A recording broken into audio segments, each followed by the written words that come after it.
Hello everyone, मैं वैभव सिंह आप सबका स्वागत करता हूँ मार्गदर्शन शिक्षा केंद्र यूट्यूब चैनल पे।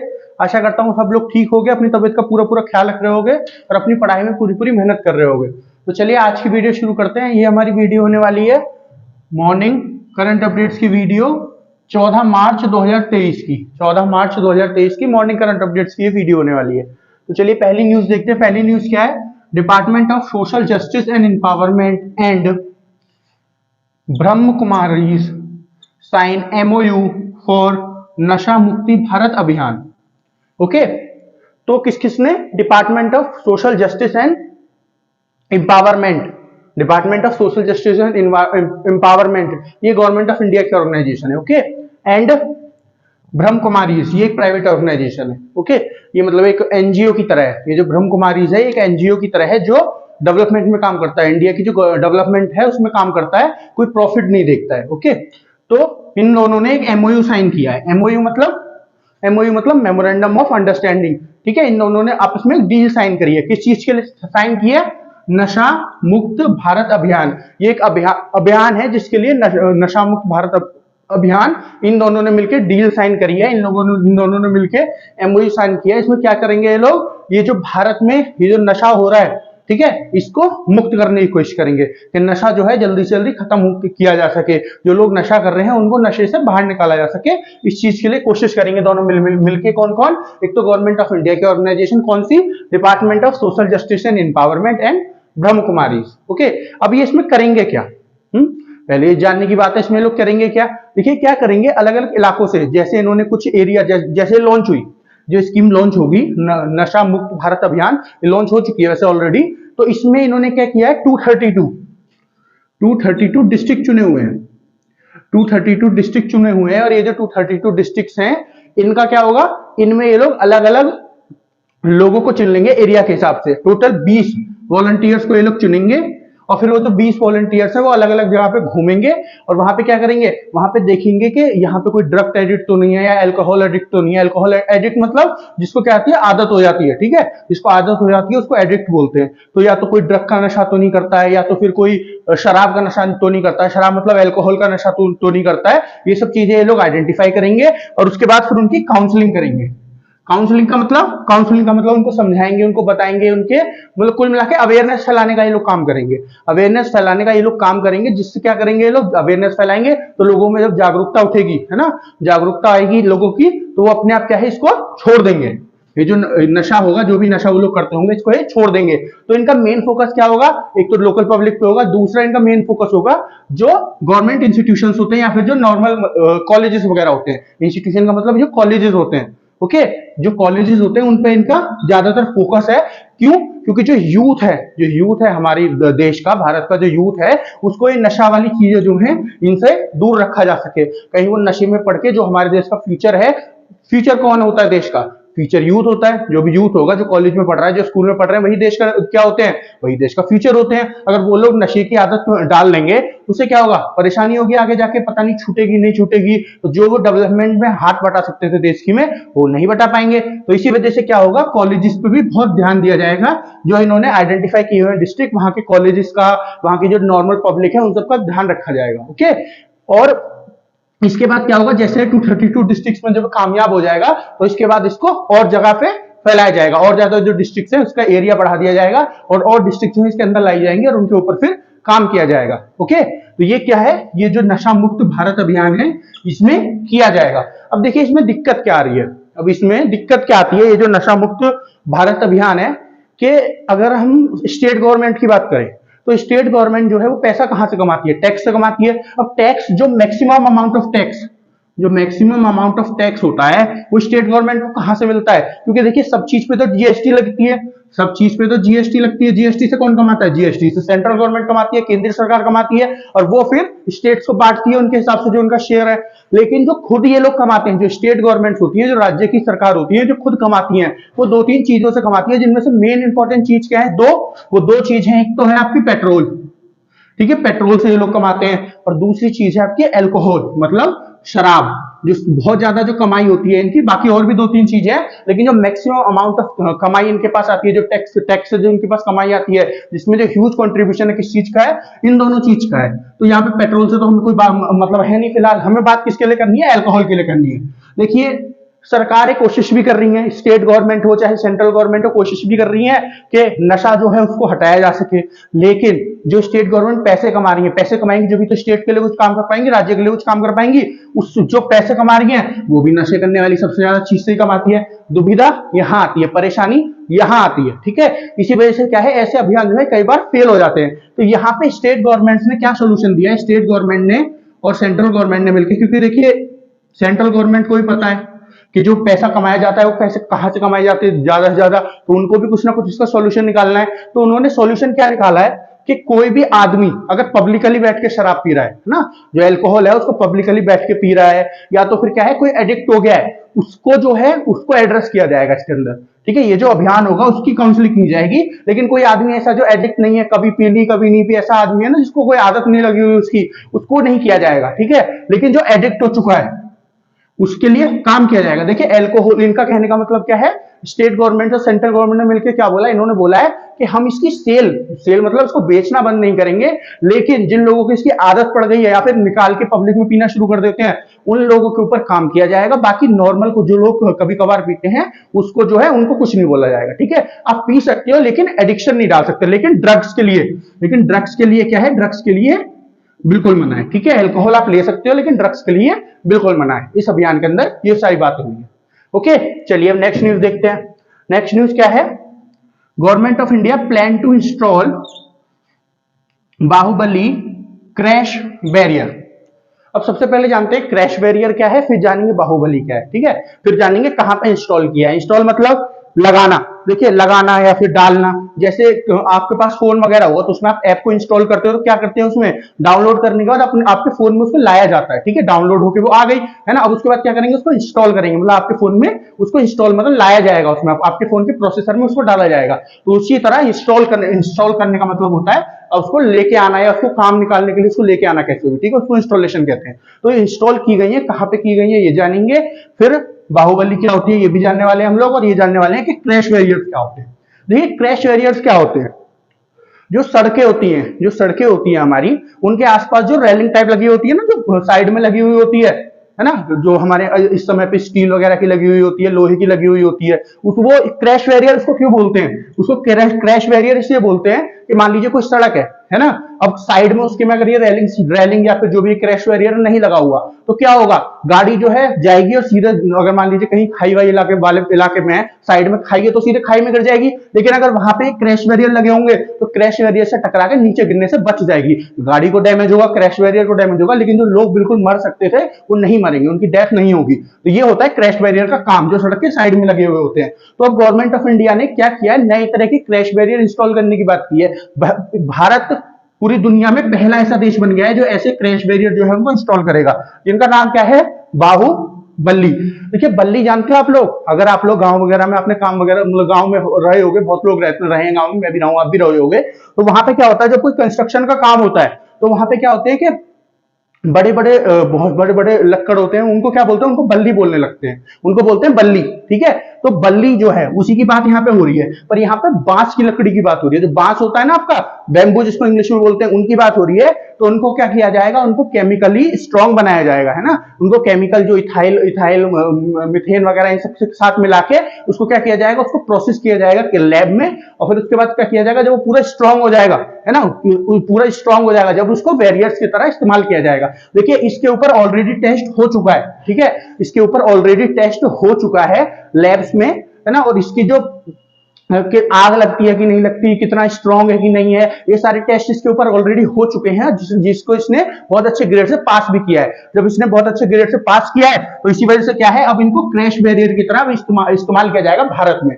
अब इनको क्यों इस्तेमाल कर रहे हैं, है ना, जो पहले से स्टील वाले या लोहे वाले लगे चले आ रहे हैं उनको क्यों नहीं इस्तेमाल कर रहे हैं, उनको क्यों हटाया जा रहा है और इनको क्यों इस्तेमाल कर रहे हैं। देखिए इसलिए उनको इसलिए हटाया जा रहा है क्योंकि उससे क्या होता है, वेस्ट बढ़ता है। क्योंकि जो स्टील वगैरह होते हैं बनते कैसे हैं, ये केमिकल्स के द्वारा, उल्टे सीधे केमिकल्स के द्वारा बनते हैं जो गैस रिलीज करते हैं, और वो क्या करते हैं, पर्यावरण को नुकसान पहुंचाते हैं। लेकिन जो ये बैम्बू वाले होते हैं, बैम्बू मतलब जो बांस वाले बैरियर्स होंगे, इसमें केमिकल का इस्तेमाल होगा, लेकिन ये ऐसे केमिकल का इस्तेमाल हो रहा है जो हार्मफुल गैसेज या फिर कार्बन डाइऑक्साइड नहीं निकाल रहे, जो हमारे एनवायरमेंट को नुकसान नहीं कर रहे, और इनका हम कभी भी ऐसे इस्तेमाल कर सकते हैं, ठीक है। लेकिन जो क्रैश बैरियर इस समय पे हम यूज करते हैं, लोहे वाले या स्टील वाले, वो वेस्ट हो जाते हैं इसके बाद, ठीक है ना। तो इसी वजह से यहां पे इनका इस्तेमाल किया जाएगा। ओके, तो इंडिया में टोटल 136 प्रकार के क्या मिलते हैं, बैम्बू मिलते हैं, स्पीसीज मिलती हैं 136 बैम्बू की। तो उन्हीं में से स्पीसीज ली जाएंगी। जो बैम्बू की स्पीसी है, कौन सी स्पीसी है जिसको लिया जाएगा, जो बैम्बू की स्पीसी है उसको लिया जाएगा, और उसके बाद क्या किया जाएगा, उसको केमिकल्स में डाल के और उसके ऊपर काम होगा। अब देखिए कौन सी स्पीसी है बैम्बू की जो इसमें ली जाएगी। देखिए उस स्पीसी का नाम है आपका, उस स्पीसी का नाम है बम्बूसुरा वल्कोन। क्या नाम है, बम्बूसा वल्कोन, जो स्पीसी यहाँ पे बैम्बू की ली जाएगी, ठीक है। जो स्पीसी यहाँ पे बैम्बू की ली जाएगी, और कौन से केमिकल में मिलाई जाएगी। देखिए केमिकल का नाम है यहाँ पे पॉलीइथाइलिन। क्या नाम है, पॉलीइथाइलिन। पॉलीइथाइलिन जो है उसके अंदर इसको मिलाया जाएगा, उसके ऊपर ऑयल की कोटिंग की जाएगी, और उसके बाद वो इस लायक हो जाएगी कि उसके ऊपर काम किया जा सके, ठीक है। उसको एज अ क्रैश बैरियर इस्तेमाल किया जा सके। ओके, चलिए अब आगे चलते हैं, नेक्स्ट न्यूज देखते हैं। नेक्स्ट न्यूज है हमारी, Savlon India appoints Sachin Tendulkar as world first hand ambassador.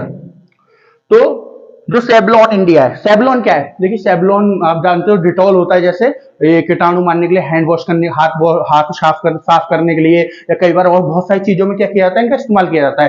जैसे सेवलॉन हो गया, डिटॉल हो गया। तो सेवलॉन उसी सेवलॉन की बात हो रही है, आपने देखा होगा ऑरेंज से कलर का होता है सेवलॉन। तो उसने क्या किया है, जो सेवलॉन की इंडिया वाली ब्रांच है, उसने क्या किया है, इसके सचिन तेंदुलकर को दुनिया का पहला वर्ल्ड फर्स्ट हैंड एम्बेसडर चुन लिया है। हैंड एम्बेसडर मतलब जो इनके आगे कमर्शियल बनेंगे, कमर्शियल मतलब जो इनके आगे एड्स बनेंगे, जो एडवर्टाइजमेंट बनेंगे, जो टीवी वगैरह पे आते हैं, वहां पे क्या होगा, सचिन तेंदुलकर के हाथ को इस्तेमाल किया जाएगा। अब किस लिए किया जाएगा, देखिए ये जो भारत का स्वस्थ भारत अभियान है, स्वच्छ भारत नहीं, स्वस्थ भारत जो अभियान है, मतलब मनुष्य जो है वो स्वस्थ रहे, ठीक है, हष्ट-पुष्ट रहे, स्वस्थ भारत अभियान जो है उसके अंतर्गत ये लोग किस चीज के ऊपर अवेयरनेस फैलाना चाह रहे हैं, किस चीज के ऊपर जागरूकता फैलाना चाह रहे हैं, कि हमको अपने जो हाथ हैं, जो हमारे हैंड्स हैं, उनको अच्छे से अच्छा साफ करना चाहिए, ठीक है।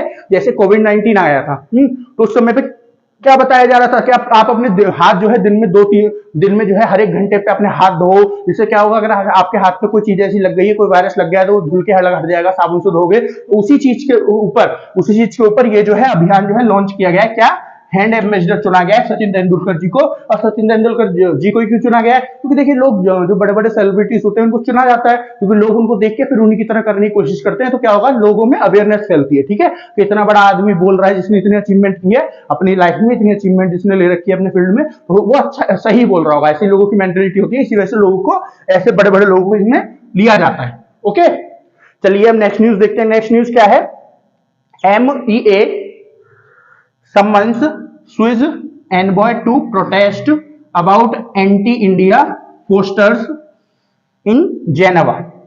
अब ये जेनेवा क्या है, देखिए जेनेवा ना स्विट्जरलैंड की एक सिटी है, स्विट्जरलैंड की एक सिटी है। देखिए यहाँ पे लिख रहा है ना, स्विस एनबॉय, एनबॉय मतलब जो एम्बेसडर होते हैं, जो राजदूत होते हैं ना एक कंट्री के दूसरे कंट्री में। तो जो इंडिया में स्विट्जरलैंड कहाँ है, यूरोप में एक देश पड़ता है, वहां की बात होती है। तो स्विट्जरलैंड जो है, वहां के जो एनबॉय हैं, मतलब वहां के जो राजदूत हैं, इनको MEA मतलब मिनिस्ट्री ऑफ एक्सटर्नल अफेयर, जो मिनिस्ट्री ऑफ एक्सटर्नल अफेयर है उसके ऑफिस में इनको बुलाया गया है। सम्मान मतलब बुलाया जाना, कि आप हमारे यहाँ पे आइए, इनको बुलाया गया। क्यों बुलाया गया है, देखिए अभी क्या हुआ, कुछ दिन पहले एक वीडियो थी जो बहुत ज्यादा वायरल हो गई। एक स्टूडेंट है, इंडिया की एक स्टूडेंट थी, गर्ल थी, वो स्टूडेंट लड़की थी।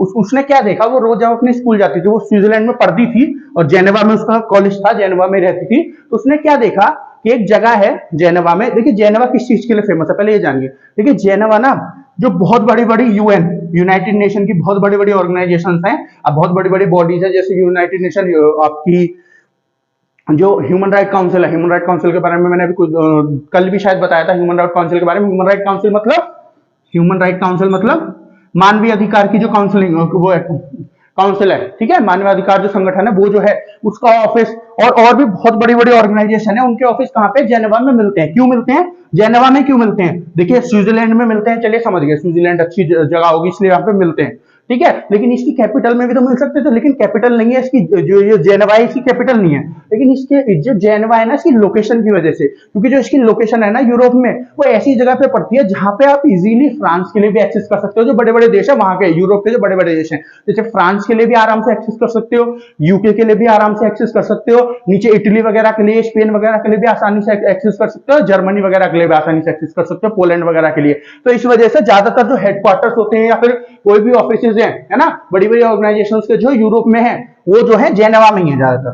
तो यहाँ पे जो ऑफिस है, जहां पे सारे ऑफिस है, कंपार्ट है, मतलब एक एरिया है, एक कंपार्टमेंट है, पूरा एरिया है, जहां पे क्या है, ये सबके ऑफिसेज है। तो वहां पे क्या देखा उस लड़की ने, वो जो जिसने वीडियो शूट की थी, उसने देखा कि एंटी इंडिया, मतलब जो इंडिया के अपोजिट में, एंटी जहां पे लग जाए इसका मतलब उसके अपोजिट में, तो भारत के अपोजिट में बहुत ज्यादा पोस्टर्स लगे हुए थे, जिनमें ऐसा कुछ लिखा हुआ था कि भारत में जो है महिलाओं को नौकरों की तरह ट्रीट किया जाता है, चाइल्ड मैरिजेस कराई जाती है, मतलब बाल विवाह जो होते हैं, और ऐसे बहुत सारी उल्टी सीधी चीजें कि मुसलमानों को मारा जा रहा है, क्रिश्चियंस को, मुसलमानों का नहीं था शायद उसमें, क्रिश्चियंस को मारा जा रहा है, ठीक है, उनको कन्वर्ट किया जा रहा है, ऐसे ऐसे करके उसमें बहुत सारे पोस्टर्स लगे हुए थे वहां पे, ठीक है। वो रोज वहां से निकल के जाती थी, ठीक है, और उसको अच्छा नहीं लगता था। क्यों? क्योंकि देखिए जो वहां पे बातें लिख रही थी ना, उनमें से कोई भी सच थी नहीं, ठीक है, कोई भी सच नहीं थी उनमें से। तो जब कोई चीज सच नहीं होती है, ठीक है, और हमारे देश के लिए वहां पे लगी हुई है, तो हमको भी लगता है यार हम भी यहीं रहे हैं, हमने तो ऐसा कुछ देखा ही नहीं आज तक, ठीक है। अभी तो वो वहां जाके पढ़ रही है, लेकिन उससे पहले 20 साल तो उसने यही काटे होंगे भारत में, है ना। तो जब उसने आज तक ऐसा कुछ देखा नहीं है ना, 20 साल हो गए उसको, चलो एक आधा साल के लिए भारत में आई होती तो नहीं देखा होता, 20 साल यहीं पे जन्म हुआ, यहीं पर रही है, उसने ऐसा कुछ देखा ही नहीं है, तो वो ऐसी चीज देखती है तो ऑफेंड तो होता ही है ना, अजीब तो लगता ही है कि हमारे देश के बारे में ऐसा कौन छाप रहा है। तो उसने क्या किया, वीडियो शूट करी पहले, और फिर इसको अपलोड कर दिया इंटरनेट पे, ठीक है। उसके बाद जो गवर्नमेंट ऑफ इंडिया है, उसने उसके बाद उसको गौर दिया वीडियो पे, वो बहुत ज्यादा भारत में वायरल हो गई। हालांकि देखिए गवर्नमेंट ऑफ इंडिया का काम है कि इनको पहले से पता होना चाहिए था, क्योंकि मान लीजिए ऐसे ही कहीं इधर उधर लगा हुआ तो किसी गांव में ऐसे पोस्टर तो समझ में आता था, लेकिन इतनी बड़ी जहां पे इतने बड़े बड़े ऑफिस हैं, इंटरनेशनल ऑर्गेनाइजेशन के ऑफिस हैं, वहां पे लगा हुआ है, बीच कंपार्टमेंट में लगा हुआ है, मतलब बीच में एरिया है, सड़क के साइड में लगा हुआ है, तो गवर्नमेंट ऑफ इंडिया को पता होना चाहिए था इस चीज के बारे में। लेकिन चलिए जब पता चला, जब सही है, तो गवर्नमेंट ऑफ इंडिया को जैसे ही पता चला, ऐसे ही जो एक्सटर्नल ऑफिस है, जो हमारा एक्सटर्नल अफेयर्स का ऑफिसर, उसने बुलाया इनको, जो एनबॉय है, मतलब जो एम्बेसडर है, और उनसे बोला कि हमारे खिलाफ जो आपके देश में पोस्टर्स लगे हुए हैं ना, इनको हटाइए, है ना, हमारे लिए जो उल्टी सीधी न्यूज़ लेके आए हैं, इनको हटाइए, और अपनी पुलिस से बोलिए, जो जेनेवा की पुलिस है उससे बोलिए कि ये पोस्टर्स कौन लगा रहा है, इसकी तहकीकात की जाए, ठीक है। ये किसने बोला है? ये मिनिस्ट्री ऑफ एक्सटर्नल अफेयर ने बोला है। किससे?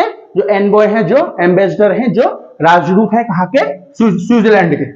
ओके, चलिए नेक्स्ट न्यूज देखते हैं। नेक्स्ट न्यूज है हमारी आज की last news, China's defence budget to cross $300 billion. अब यहाँ पे देखिए क्वेश्चन मार्क लग रहा है ना, इस चीज पे ध्यान रखिए। देखिए यहाँ पे, देखिए यहाँ पे फुल स्टॉप था, यहाँ पे फुल स्टॉप था, यहाँ भी फुल स्टॉप था, यहाँ भी फुल स्टॉप था, लेकिन इस पे लग रहा है क्वेश्चन मार्क। क्वेश्चन मार्क का मतलब, जहां पे क्वेश्चन मार्क लगा होता है, इसका मतलब यहाँ पे कोई क्वेश्चन, यहाँ पे कोई प्रश्न पूछा जा रहा है, यही होता है ना उसका मतलब। तो क्या है कि देखिए अभी ना कंफर्म नहीं हुआ है, ठीक है, अभी कंफर्म नहीं हुआ है। देखिए प्रेजेंटली अगर बात करें अभी तक हम, तो जो चाइना के द्वारा बताया गया है, वो चाइना का $230 बिलियन ऑलरेडी बजट है।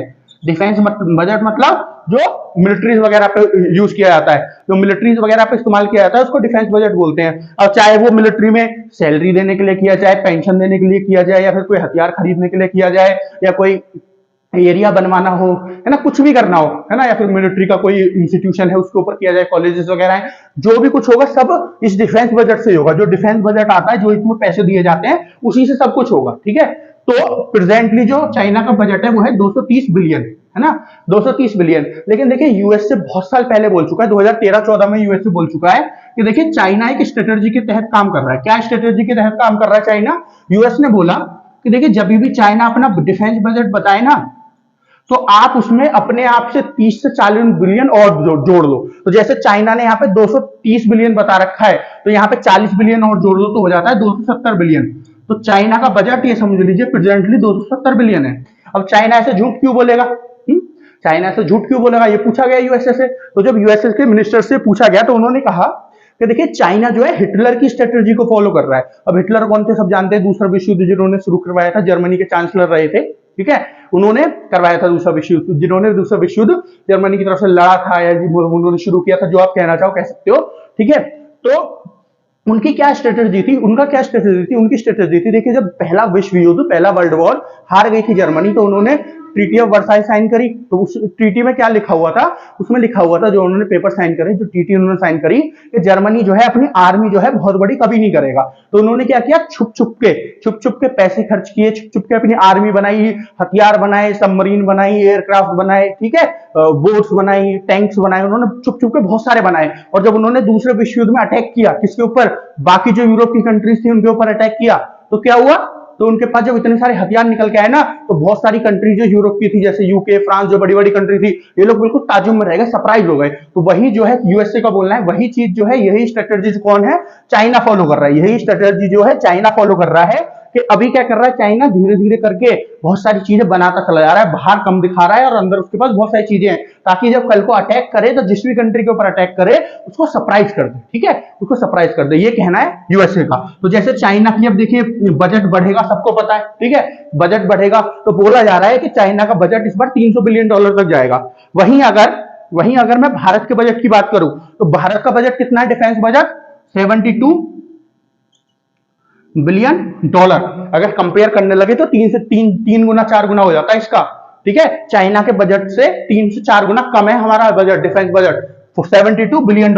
और हमको कंपीट करना है चाइना से, हमको चाइना से कंपीट करना है। अब चाइना से कंपीट करना है तो हमको काम तो करना पड़ेगा, अपना बजट बढ़ाना पड़ेगा। देखिए एक और चीज है इसमें, $72 बिलियन तो है हमारा बजट, लेकिन इसमें से जो maximum amount of percentage of budget है ना हमारा, ज्यादा से ज्यादा जो बजट है वो हमारा सैलरीज में चला जाता है, सैलरी एंड पेंशन में चला जाता है। हमारा आधे से ज्यादा जो बजट है, हमारा आधे से ज्यादा बजट है सैलरीज एंड पेंशन में चला जाता है, ठीक है। तो बाकी जो हथियार खरीदने हुए या कोई टेक्नोलॉजी खरीदनी हुई, हमको कोई हथियार खरीदना हो या कुछ भी करना हो हमको, तो उसके लिए क्या क्या है, हमारे पास कम पैसे बचते हैं, ठीक है। अब जब कम पैसे बचेंगे तो हमारी जो आर्मी है, नेवी है, डेवलपमेंट भी कम कर पाएंगे, हथियार कम खरीद पाएंगे। लेकिन चाइना जो है लगातार अपना बजट बढ़ाता चला जा रहा है। भले ही पूरी दुनिया में अगर डिफेंस बजट की बात करूं तो इंडिया का तीसरे नंबर पे आता है। इंडिया का जो बजट है वो तीसरे नंबर पे आता है, चाइना का दूसरे नंबर पे आता है, यूएसए का तो पहले नंबर पे आता है, ठीक है। तो यूएसए काफी आगे, फिर उसके बाद चाइना का आ गया $300 बिलियन मान लो, या $270 बिलियन मान लो, और उसके बाद भारत का आता है $72 बिलियन। तो देख रहे हो कितना फर्क है। भले ही हम तीसरे नंबर पे आते हैं, लेकिन गैप बहुत बड़ा है इनके बीच में। तो देखिए इंडिया को जब इतना बजट चाइना का बढ़ रहा है, उसके बाद गलवान की भी स्थिति अभी शांत नहीं हुई है। अभी कुछ दिन पहले न्यूज आई थी कि गलवान के पास चाइना ने क्या है, दोबारा से अपने सोल्जर्स बढ़ा दिए हैं, तो इंडिया ने भी अपनी तरफ से बढ़ा दिए हैं, ठीक है, समझ रहे हो। तो हमारा तो दुश्मन देश है ही चाइना, है ना, तो हमारे लिए अच्छी बात नहीं है, यूएसए के लिए भी अच्छी बात नहीं है, क्योंकि यूएसए भी उनके अपोजिट में खड़ा है, और इंडिया के लिए भी अच्छी बात नहीं है, ओके, समझ रहे हो। देखो अभी क्या हुआ कुछ दिन पहले, जो रायसेना डायलॉग चल रहा है, रायसेना डायलॉग भारत में चल रहा है, मैंने आपको बताया था।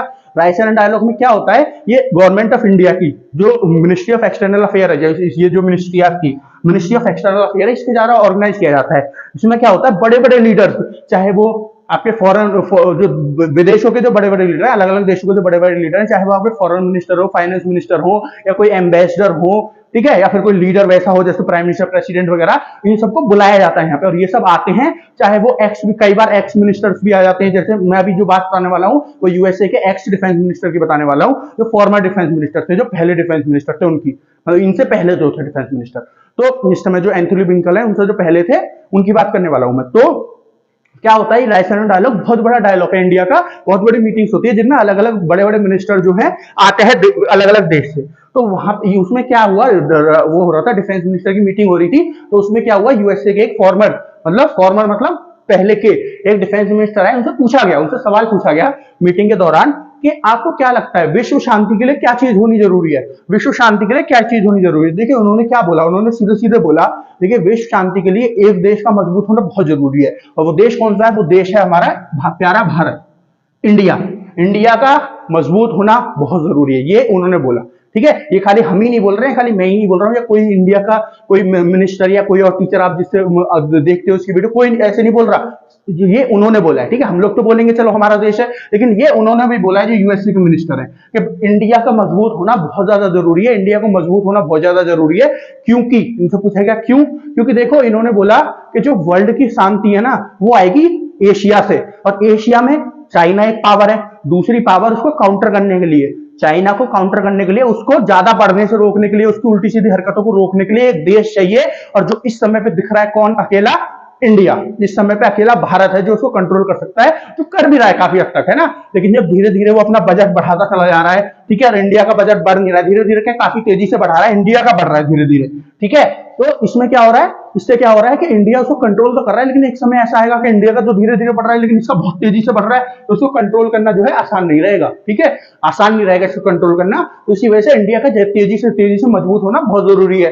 इसीलिए बोला भी जा रहा है इंडिया, इसीलिए जब भी बजट आता है तो बोला जाता है कि इंडिया को अपना बजट जो है, डिफेंस बजट कम से कम $100 बिलियन तो कर ही लेना चाहिए, ठीक है, कम से कम $100 बिलियन तो कर ही लेना चाहिए था अब तक। लेकिन चलिए अगले 2-3 सालों में, चलिए 2025 तक तो कम से कम $100 बिलियन इंडिया को अपना बजट, डिफेंस बजट कर ही लेना चाहिए, ठीक है, समझ रहे हो आप। तो इसी वजह से इंडिया का बजट होना बढ़ना बहुत ज्यादा जरूरी है। इसी वजह से जो ये चाइना का बजट है, ये इतना जो बढ़ रहा है डिफेंस बजट, ये बहुत अच्छा नहीं है भारत के लिए, यूएसए के लिए भी नहीं है, ठीक है, क्योंकि यूएसए भी जो है चाइना को पावर बनने से, एक हब बनने से रोक रहा है, ठीक है। तो इसलिए यूएसए के लिए जरूरी नहीं है, और यूएसए को अगर चाइना को रोकना है तो किसको आगे बढ़ाना होगा, इंडिया को। तो इसीलिए इंडिया के लिए भी सही नहीं है कि उसकी ताकत इतनी ज्यादा बढ़ रही है, इतना डिफेंस बजट बढ़ रहा है, तो इंडिया को भी इसलिए अपना डिफेंस बजट तेजी से बढ़ाना होगा, ओके। तो बाकी देखिए, अभी तो ये बात चल रही है कि इतना डिफेंस बजट चाइना का होने वाला है, बाकी कितना होगा कितना नहीं होगा जब वो आएगा तो उसके बारे में हम लोग कवर कर लेंगे। अभी तो बताया जा रहा है कि इतना बढ़ेगा, अभी तो न्यूज आ रही है ऐसे कि इतना बजट चाइना का हो जाएगा, डिफेंस बजट। बाकी अभी चाइना की तरफ से कोई ऑफिशियल बात आई नहीं है, तो जब चाइना की तरफ से ऑफिशियल बात आएगी तो उसके बारे में डिस्कस कर लेंगे, ओके। तो चलिए आज के लिए इतना ही, आशा करता हूं आपको सारा कुछ समझ में आ गया होगा। एक बार बोर्ड देख लीजिए आप लोग, तो आशा करता हूं आपको सारा कुछ समझ में आ गया होगा। फिर भी अगर ऐसी कोई चीज है जो आपको समझ में नहीं आई तो आपको क्या करना है, वीडियो देखिए और कमेंट सेक्शन में कमेंट करके बता दीजिए कि सर ये चीज हमारी समझ में नहीं आई है। तो मैं क्या करूंगा, जो आपकी नेक्स्ट वीडियो आएगी करंट अपडेट्स की कल 15 मार्च वाली, उसमें मैं आपको सारा कुछ समझा दूंगा, ठीक है, जो भी आपकी समझ में नहीं आ रहा है। तो आज के लिए इतना ही। हमारा जो चैनल है मार्गदर्शन शिक्षा केंद्र, इसको सब्सक्राइब करें, हमारी वीडियो को लाइक करें, ज्यादा ज्यादा शेयर करें और हमको सपोर्ट करें। अब जो है हमारी वीडियो लगातार आएंगी, पिछले कुछ समय से, मतलब कल से तो आनी शुरू हो गई है, लेकिन उससे पहले 10-15 दिन हमारी वीडियो आनी रही थी, कुछ परेशानी हो गई थी, फैमिली प्रॉब्लम, इसकी वजह से आ नहीं पा रही थी, लेकिन अब आपकी वीडियो कंटिन्यू आएंगी, ठीक है। तो आज के लिए इतना ही, मिलते हैं आपसे कल, तब तक के लिए धन्यवाद। हमारा चैनल मार्गदर्शन शिक्षा केंद्र, इसको सब्सक्राइब करें, हमारी वीडियो को लाइक करें और ज्यादा से ज्यादा शेयर करें। मिलते हैं आपसे कल, तब तक के लिए धन्यवाद।